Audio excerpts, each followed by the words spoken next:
Bienvenidos a Aprendiendo Juntos, un ministerio de enseñanza de la palabra de Dios. Esta transmisión es gracias al patrocinio de quienes están uniéndose para que podamos bendecir a muchos. Gracias por ayudarnos a extender el Evangelio. La semana pasada terminamos el capítulo 1 y recuerden que las cartas fueron escritas en secuencia. Pablo cuando escribió no dividió las cartas ni en versos, ni en capítulos, ni en nada de eso. Así que debemos seguir leyendo sin olvidar lo que hemos leído anteriormente para poder seguir la secuencia. Y él viene hablando de la buena labor que los de Tesalónica han hecho por toda Macedonia, al punto que donde ellos llegaban ya el evangelio había sido predicado. Y no solo con palabras, sino siendo testimonio y ejemplo con sus hechos. O sea que esta gente era hacedora de la palabra, hacían lo que habían aprendido de su maestro, de Pablo.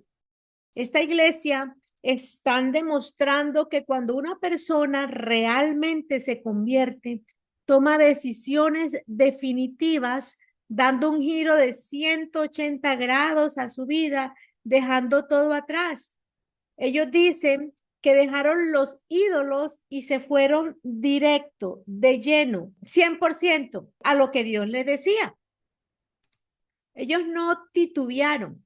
Y esta iglesia está demostrando que cuando una persona realmente quiere, cuando una persona realmente llega al Señor en arrepentimiento y quiere cambiar, el Señor y el Espíritu Santo lo ayudan en esa labor.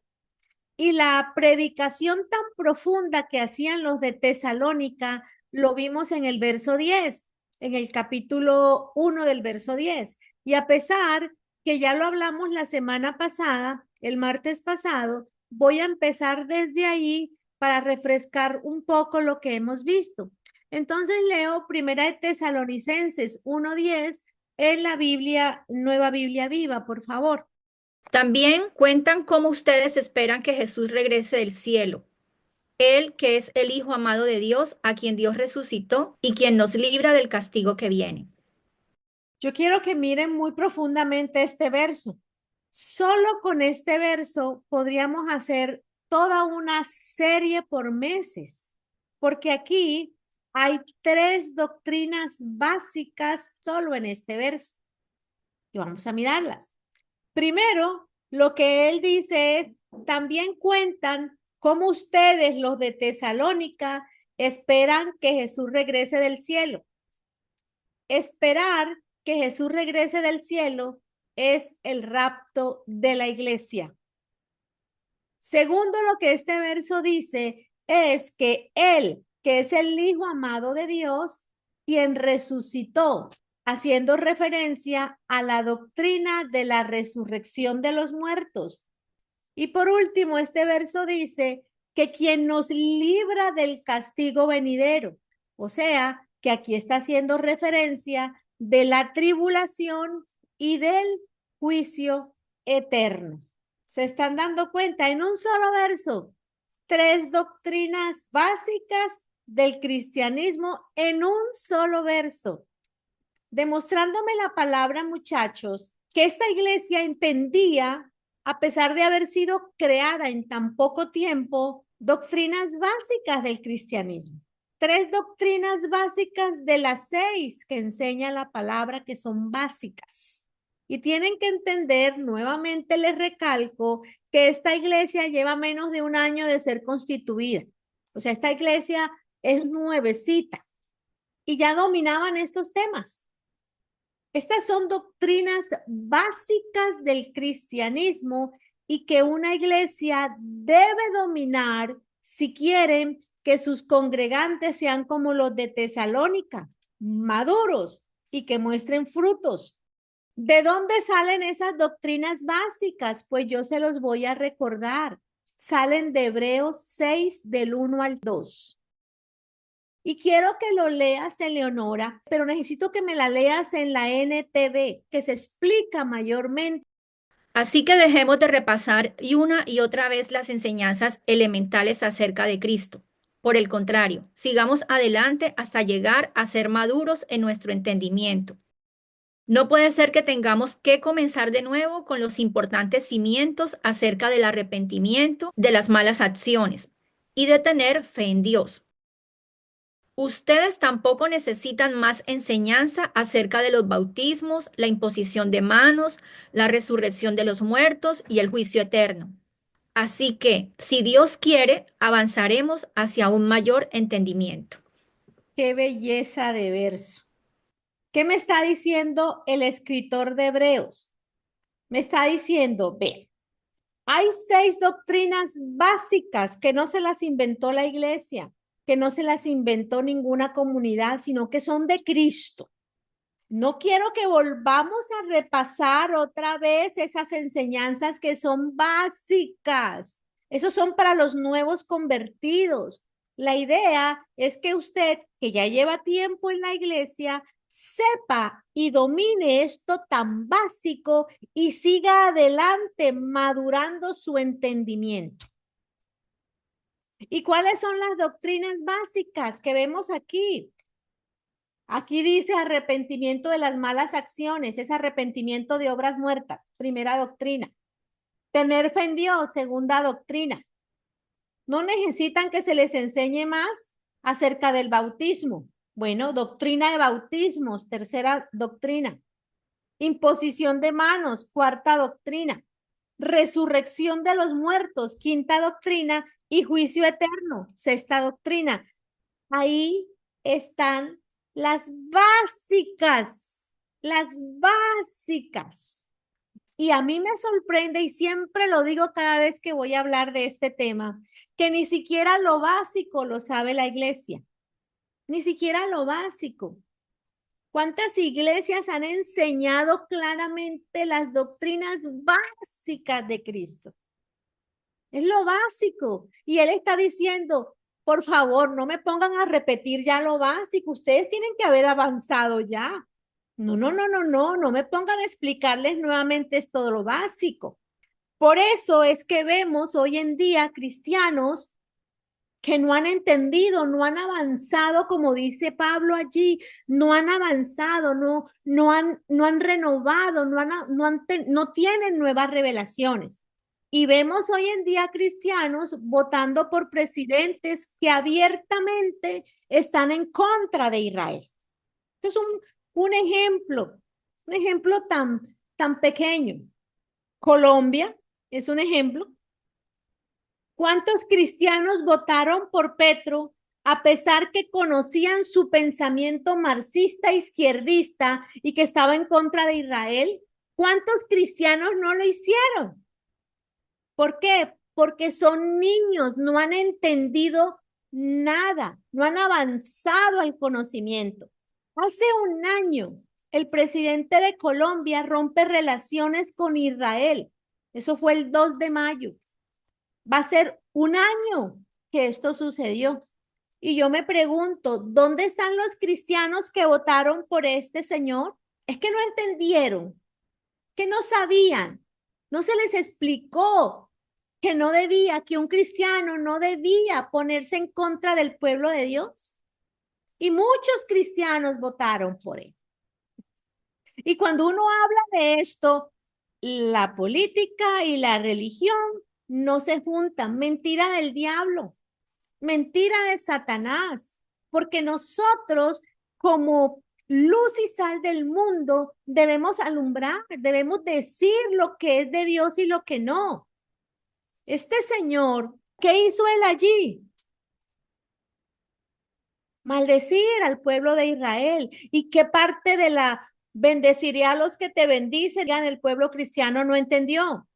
Pero yo solo sé que benditos son los que bendicen a Israel. Y eso incluye a los que votamos por quienes apoyaban su pueblo. Así que yo sí reclamo esa bendición para mí y para todos los que han escuchado las enseñanzas aquí y han respetado y han hecho de acuerdo a la palabra de Dios. O sea que los malditos no somos nosotros. Lástima Colombia cómo va, porque su presidente le está trayendo maldición, porque claramente la Biblia dice, Bendeciré a los que te bendigan y a los que te maldigan, maldeciré. También hay cristianos rasgándose las vestiduras en contra del presidente Trump por las deportaciones masivas de ilegales. ¿En qué parte de la Biblia Dios le da licencia a un cristiano para irse en contra de las leyes? Si la misma palabra ilegal lo dice todo. Ilegal es algo que es contrario a la ley. ¿Cree usted que si Dios lo quiere a usted en Estados Unidos, en Portugal, en Suiza, en España, en Alemania, no le abre las puertas de manera legal para que usted lo represente en esos países? ¿No cree usted eso? Pero como cristianos seguimos haciendo las cosas como no cristianos. Es normal que una persona que no conozca la palabra se quiera ir de ilegal o se va disque de vacaciones y se queda por allá. Es normal, no conoce la palabra, no entiende lo que Dios ha dicho, que un cristiano tiene que tener una imagen muy diferente a la que tiene la del mundo. Yo lo entiendo, porque la palabra ilegal es en contra de la escritura. Es ilegal. Y si es ilegal, Dios no lo aprueba. Entonces, ¿cómo tú vas a orar, Dios, por favor, ayúdame a pasar por la línea, que no me cojan los coyotes, Señor, amén? Si vas ilegal, en contra de lo que Dios te ha dicho. Sí me hago entender. Y hablamos estas cosas y a muchos les da roncha. Porque, pero es que no, y lo voy a intentar, no, entiende, estás yéndote en contra de las escrituras. La integridad del cristiano debe ser en todas las áreas, en todas las áreas. No puede ser que yo tenga integridad en las finanzas y le doy a la iglesia lo que es de la iglesia y al César lo que es del César, pero me voy de ilegal a otro país. No, es en todas las áreas. Y eso es lo que ha fallado. El cristiano está viviendo igual que el que no lo es. Esto está pasando porque en la predicación ni siquiera lo elemental, lo básico se enseña. Es mucho menos lo que dice Pablo de avanzar hacia un mayor entendimiento. ¿Qué voy a avanzar hacia un mayor entendimiento si ni siquiera sé qué es el juicio eterno? Si ni siquiera es la primera doctrina, arrepentimiento de obras muertas. No es por lo que hago y no por lo que hizo Cristo y una serie de... Ni siquiera lo domino. Entonces, obviamente, cuando me vienen estos movimientos en el mundo, no los entiendo. Y me voy en contra de los planes de Dios. ¿Me están entendiendo, familia? Yo espero que vuelvan la otra semana. Porque cuando uno habla así, a veces la gente no quiere. Porque es que, porque estoy enseñado a que el pastor me abraza, me besa, pero es que somos padres. Un pastor es un padre. Y un pastor no solamente abraza y besa. Un pastor, ¿qué hace? Te ama como un hijo, te reprende como un hijo, te enseña el camino de la verdad para que puedas representar al Cristo, al que vive en mi casa con la integridad que Cristo necesita ser representado en las naciones. Enseñanza de doctrinas básicas es lo primero que Pablo nos está enseñando, porque Pablo en el verso 1 habló de todo lo bueno que hicieron los tesalonicenses, pero ahora en el capítulo 2 nos va a explicar por qué lo hicieron. Y lo primero que nos está informando Pablo es que conocían las doctrinas. Habían sido enseñados, conocían la doctrina. Esta gente dominaba las doctrinas básicas. O sea que si nosotros somos líderes, la primera cosa para poner en práctica como pastores de la iglesia donde Dios nos ha puesto como responsables es enseñar lo básico que los de Tesalónica conocían. Mínimo esas 6 doctrinas, por favor, debería conocer su iglesia. Al derecho y al revés, manejarlas. Muy bien. Y vamos a seguir viendo cómo desarrolló Pablo su ministerio en Tesalónica y tenerlo como referencia si queremos tener una congregación como la de ellos. Y vamos entonces, mi Leo, a entrar al capítulo 2 y vamos a ver hasta dónde llegamos hoy. Y leamos del verso 1 al 4, por favor. Muy bien. Primera de Tesalonicenses 2, iniciamos con el versículo 1. Hermanos, ustedes saben bien que la visita que nosotros les hicimos no fue en vano. También saben que antes nos habían insultado y maltratado en Filipos. A pesar de eso, nuestro Dios nos dio valor y nos atrevimos a anunciarles el Evangelio en medio de una gran lucha. Cuando lo anunciamos, no fue por error, ni teníamos malas intenciones, ni queríamos engañar a nadie. Al contrario, hablamos porque Dios nos aprobó y confió en nosotros para anunciar el Evangelio. Nosotros no tratamos de agradar a la gente, sino a Dios, que es el que conoce nuestro corazón. Muy bien. Vamos a ver en estos 4 versos qué nos enseña Pablo de por qué los de Tesalónica fueron tan excelentes en su ministerio. ¿Qué hicieron los líderes? ¿Listo? Enseñaron doctrinas básicas. Y lo segundo es que dice, la visita que nosotros le hicimos no fue en vano. ¿Qué indica esto? Pablo venía, recuerden, de ser golpeado en cada ciudad donde él llegaba. En su primer viaje, nos documenta la Biblia que lo golpearon tanto en la región de Galacia que lo dieron por muerto. Y a pesar de eso, ya sabemos que él escribió una carta a la zona de Galacia donde está, pero supremamente enojado porque les había predicado con mucho tiempo, se quedó con ellos y les predicó y ahora esta gente está siendo seducido por otras doctrinas. Al punto que le dice, Gálatas estúpidos, ¿a ustedes qué les está pasando? Eso lo dice textualmente la Biblia. No me lo estoy inventando yo, vayan a Hechos. Y ahora viene de Filipo, donde lo acaban de azotar con vara, dice textualmente también la palabra. Y los echaron al calabozo encadenados de pies y manos. Y así llega a Tesalónica con todo ese recorrido. Aunque en la iglesia que estés te estén tratando mal, aunque a los que quieres ir a ayudar hablan mal de ti, te golpean, no físicamente, pero de otra manera. Persevera y por más lágrimas que hayas tenido, la recompensa viene de Él si Él te puso en la posición que te puso. Muy bien, a perseverar. Verso 2, léemelo nuevamente, Leo. También saben que antes nos habían insultado y maltratado en Filipos. A pesar de eso, nuestro Dios nos dio valor y nos atrevimos a anunciarles el Evangelio en medio de una gran lucha. Me encanta. Después que te hacen todo lo que hemos leído que le hacen a Pablo, valor es lo que necesita para no dejar el llamado y dedicarse a seguir haciendo las carpas que él hacía. Valor es lo que necesitamos cuando llegamos a una iglesia a dar el amor de Dios con su palabra clara sin diluirla y nos persiguen. Valor es el que necesitamos para no irnos de ahí. Y Pablo dice, la he pasado malísimo, pero yo voy a seguir predicando como lo hago y aunque me sigan golpeando y me metan a la cárcel, yo voy a hacer lo que Dios me ha dicho que haga. Yo no voy a ir a predicar suavecito, ni a tantear, a ver las cosas, a ver para si de pronto no tengo problemas. No, yo voy a ir a decir lo que el Señor me encomendó a que yo diga. Y yo les digo aquí algo. Muchas veces me he preguntado, Señor, sigo predicando con la intensidad que predico en la iglesia y enseñando como con la profundidad que enseño en los discipulados o me dedico mejor a subirme al púlpito y a decir Dios te ama, aleluya, y no tengo problemas con nadie.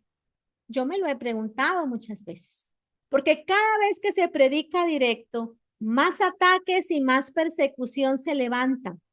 Por eso Pablo nos dice que si has sido llamado por Dios para guiar a su rebaño, no puedes predicar solo los mensajes que le agradan a la gente y para eso es nuestro Dios quien te va a dar el valor y por eso Pablo se atrevió a anunciar el evangelio en medio de toda esa persecución.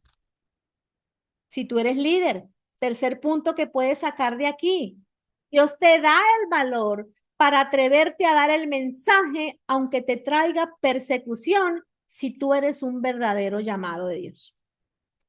Él fue el que le dio el valor a Pablo para que se atreviera a llegar a Tesalónica y hablarle tan, y los de Tesalónica abrazaron ese mensaje y replicaron a Pablo.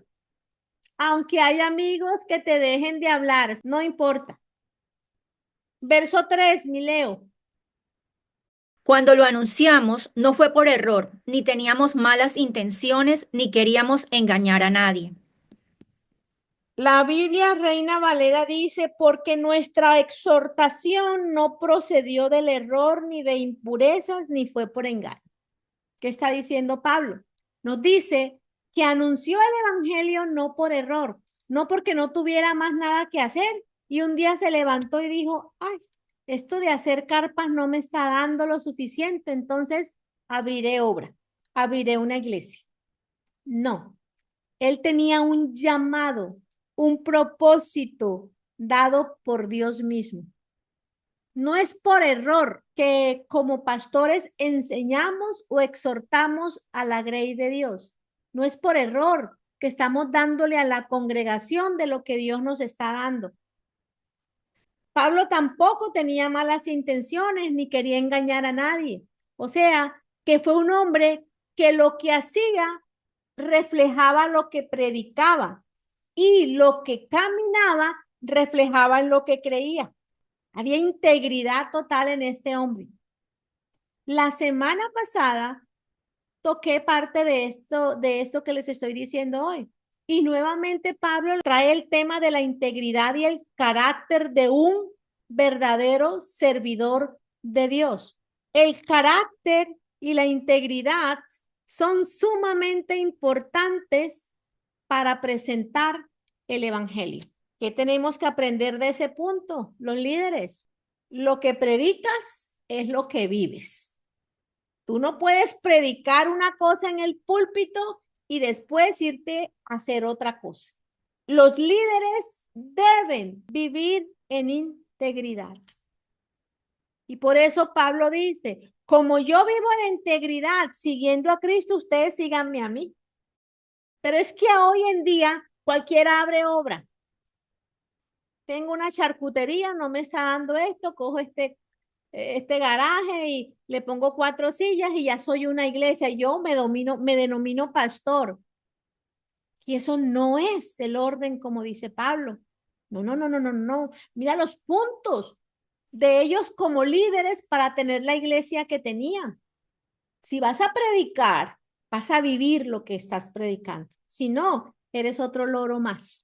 Recuerden que esto no es solo para líderes, porque Pablo era íntegro y como los de Tesalónica vieron que Pablo era íntegro, lo imitaron. O sea que la integridad no es solamente para el liderazgo, también es para usted que está sentado en la iglesia. ¿Por qué?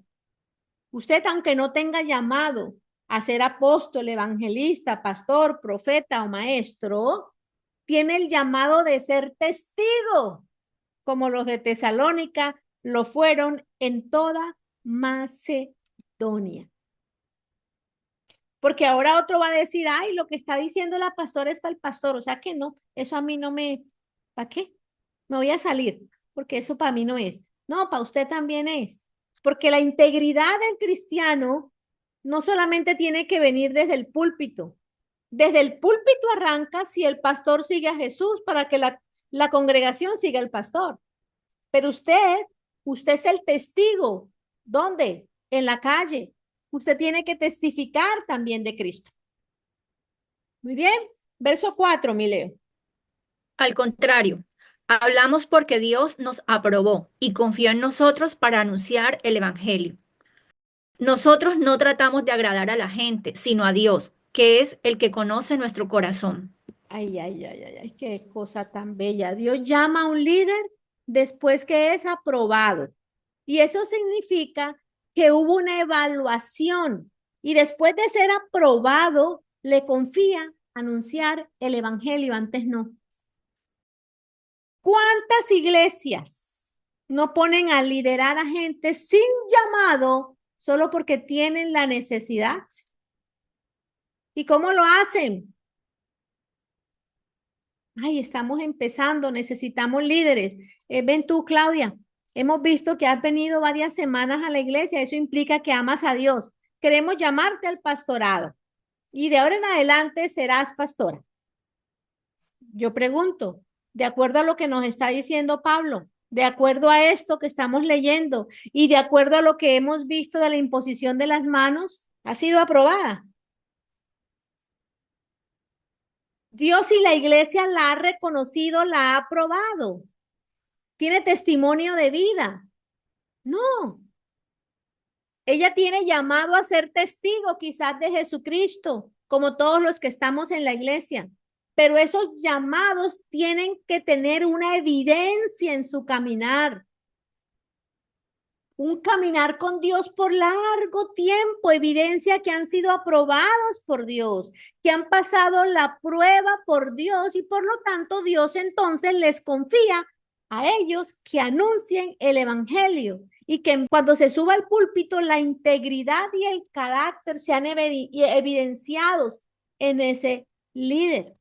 Otro error que se comete, que veo permanentemente ahora que estoy por fuera de Colombia, aún cuando estaba en Colombia, veía algunos, y es que hay denominaciones que se extienden. Vamos a abrir una iglesia en el Perú. Entonces, listo, allá encuentran unos siervos dedicados al Señor, fantásticos, que aman a Dios y de una vez los colocan como pastor. Y muchas de esas personas no tienen llamado al pastorado, tienen quizás llamado a la profecía o quizás llamado al evangelismo, pero no al pastorado ni a la enseñanza.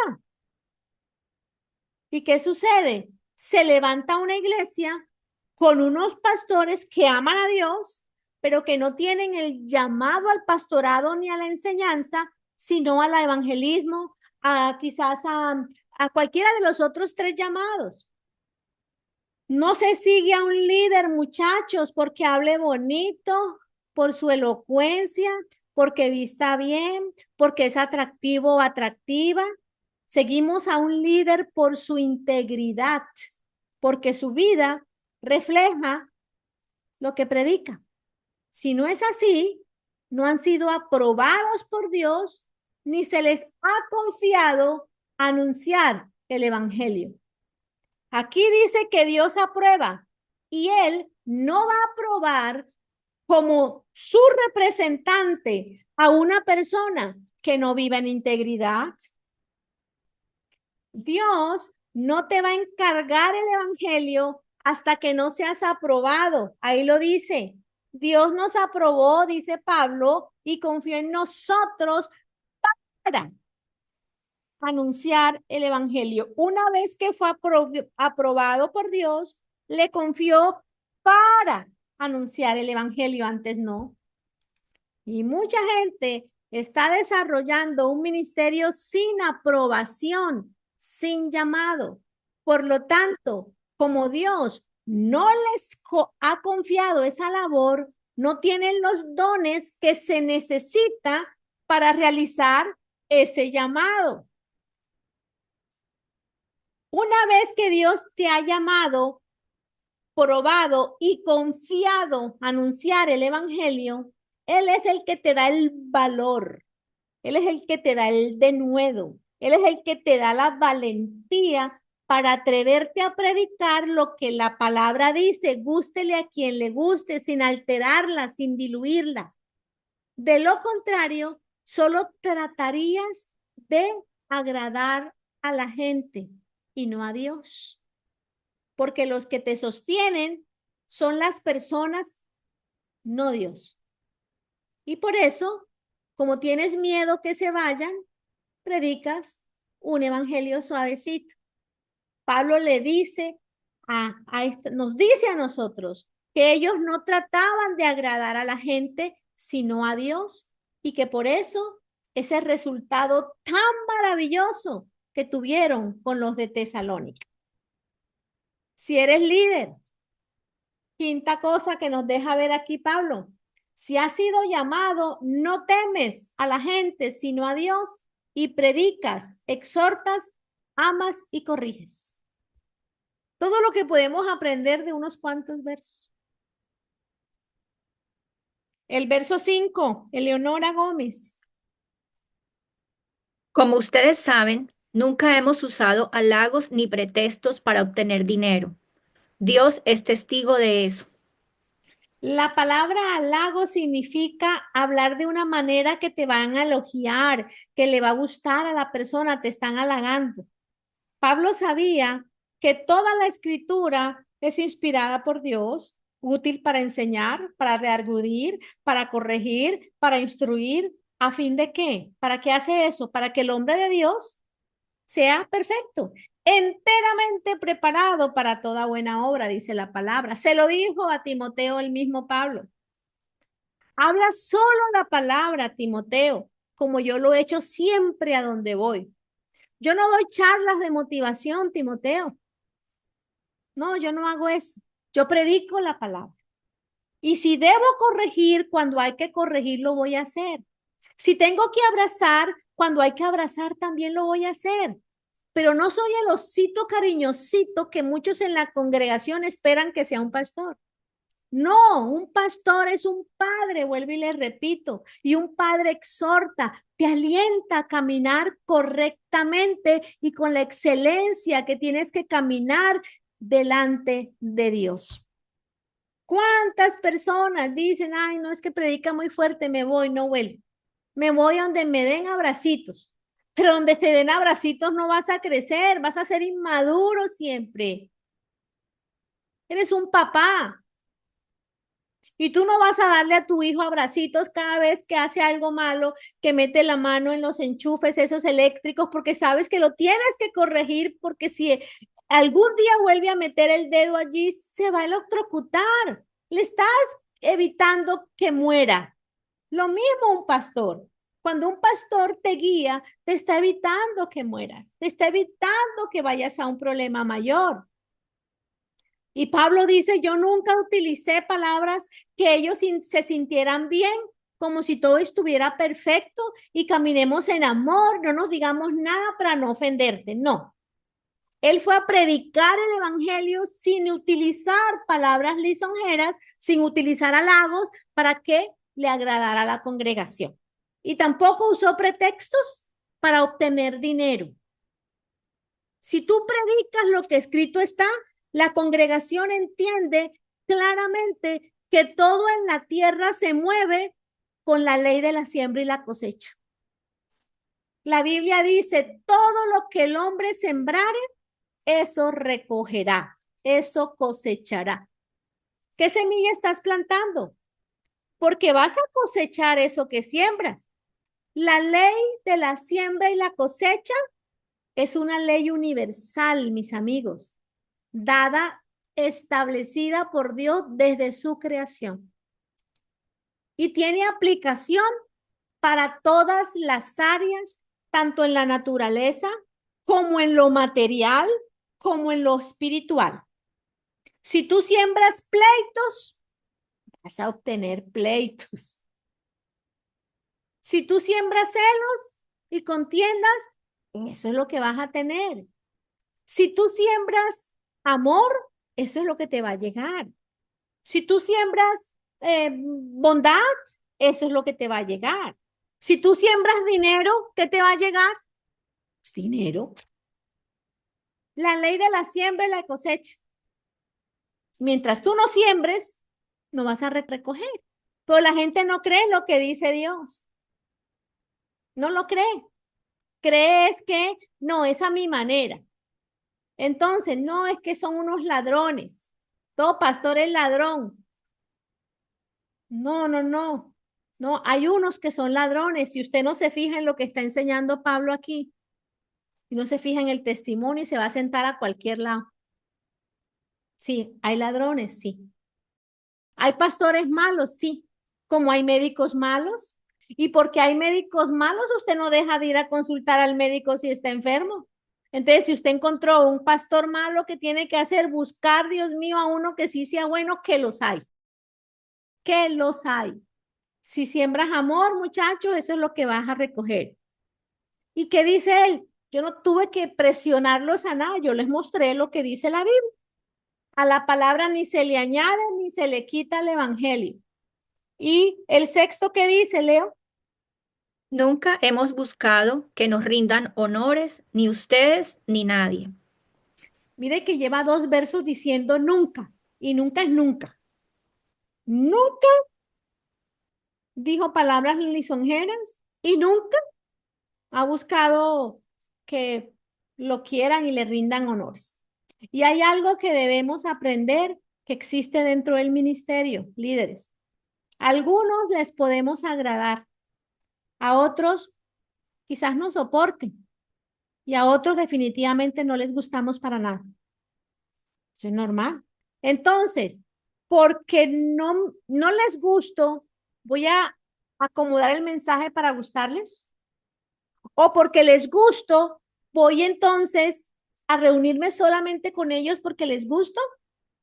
No, debemos ir a hacer nuestro trabajo, ese trabajo que Dios nos ha confiado, no para que nos traten bonito, ni para que nos rindan honores, ni nos hagan porra a la entrada, sino a predicar lo que el Señor nos ha dicho, porque la honra no es nuestra, sino para Él. Y muchos podemos caer en ese error de querer el elogio, el aplauso, y por eso diluimos o podemos alterar el mensaje para caer mejor, para caer bien, para seguir obteniendo likes, para seguir obteniendo aquello que es lo que nos está alimentando o nos hace sentir bien. ¿Quién quiere ser rechazado? Nadie, ni golpeado, nadie. Pero eso no, que eso no nos haga caer en esta trampa de Satanás, que buscamos nuestra gloria y no la de Dios. Mire, los medios, hoy en día es muy fácil caer en esa trampa del diablo. Uno predica y la gente se le acerca, wow, qué mensaje. Uno dice, bueno, sí, gracias, amén. Pero uno que espera, no que me digan que es bonito, sino que lo voy a aplicar. Hoy predicaste algo, pastora, y wow, lo voy a usar, lo voy a poner en práctica. No que uno se baje y te abrace, wow, tremendo mensaje, pero la siguiente semana llega y estás en las mismas. Estás en las mismas. No, no, no. A mí sí, les agradezco que crean que bueno, que qué bueno, pero es que no es eso lo que me tiene contenta. A mí lo que me tiene contenta es que vea transformación en la vida de la gente que les predico. 7 y 8 leo para terminar. Como somos apóstoles de Cristo, hubiéramos podido ser exigentes con ustedes. Sin embargo, los tratamos con ternura, como una madre que alimenta y cuida a sus hijos. Es tan grande el cariño que les tenemos que no solo les habríamos anunciado el Evangelio, sino que también les habríamos dado nuestras propias vidas. Qué belleza de versos. Este hombre pasó muy poco tiempo con ellos, pero esta gente fue tan especial con Pablo y Pablo tan especial con ellos, que aquí vemos el sentir de este hombre por esta congregación, al punto que les dice que no solo quería enseñarles con todo el amor el evangelio, sino que si le fuera posible les daría su propia vida. Imagínense eso. Wow, Pablo. Yo leo esto y digo, la perseverancia de este hombre logró que pudiera tener este refrigerio del cielo en su segundo viaje misionero. Y por fin se levantó una congregación como él la soñaba, como él la quería. Ustedes se imaginan esta belleza. Que nosotros lleguemos a una ciudad y al principio, peor dicho, nos odian, pero después uno levanta una congregación de acuerdo al corazón de Dios. Y uno entonces puede llegar y decir, Señor, te he cumplido. Quedamos aquí, pero les aseguro, muchachos, que cada vez que vamos leyendo más y más tesalonicenses, nos vamos a pegar una enamorada de esta iglesia, tanto como siervos como pastores, y a decir, yo quiero una congregación así, o yo quiero pertenecer a una congregación como esa. Amén. Esperamos que hayas sido bendecido con esta enseñanza y te invitamos a que te suscribas. Bendiciones.